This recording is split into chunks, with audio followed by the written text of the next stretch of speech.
to the show and enter her for the open jumping. Mrs. Wilton didn't allow Jake to compete in shows. He might get too big for his boots. His job was to act as constant nursemaid to the pupils, not to jump valuable horses behind her back.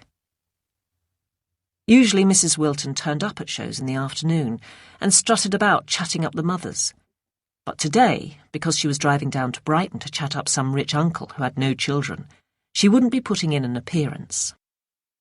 If Jake didn't try out Africa today, he wouldn't have another chance for weeks.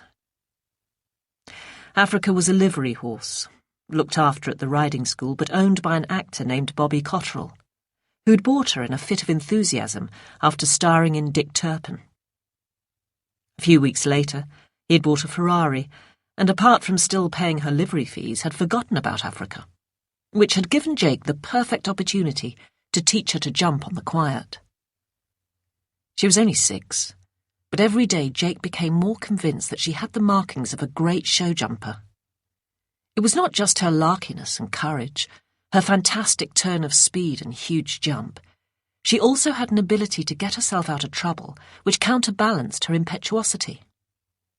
Jake adored her, more than any person or animal he had known in his life.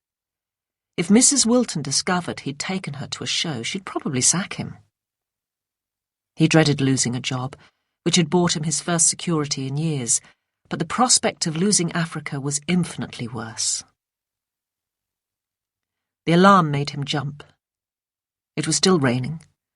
The horror of the dream gripped him again. What would happen if Africa slipped when she was taking off or landing?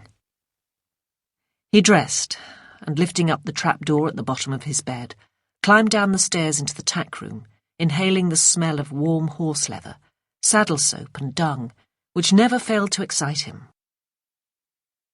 Hearing him mixing the feeds, horses' heads came out over the half-doors, calling, whickering, stamping their hooves.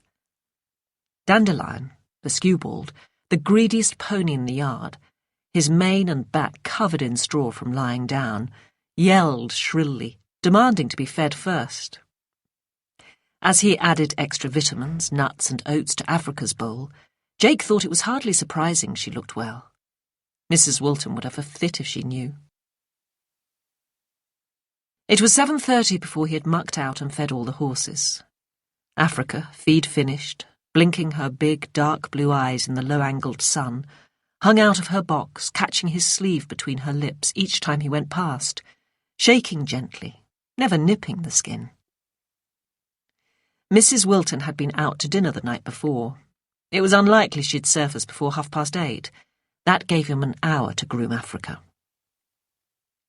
Rolling up his sleeves, chattering nonsense to her all the time, Jake got to work.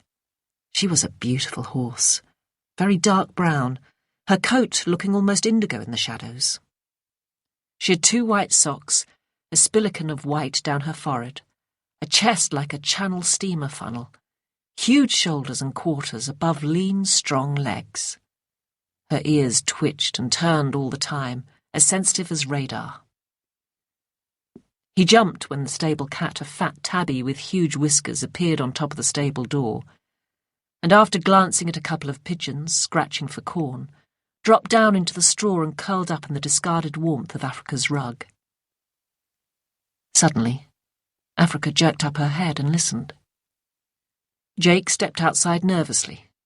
The curtains were still drawn in Mrs. Wilton's house. He'd wanted to plait Africa's mane, but he didn't dare. It would unplait all curly, and he might be caught out. He went back to work. "Surely you're not taking Africa to the show?" said a shrill voice. Jake jumped out of his skin, and Africa tossed up her head, banging him on the nose. Just able to look over the half-door was one of his pupils, Fenella Maxwell, her face as freckled as a robin's egg, her flaxen hair already escaping from its elastic bands. "What the hell are you doing here?" said Jake furiously, his eyes watering. "I said no one was allowed here till 10, and it can't be 8 yet. Push off home." "I've come to help," said Fenella, gazing at him with huge Cambridge blue eyes fringed with thick blonde lashes.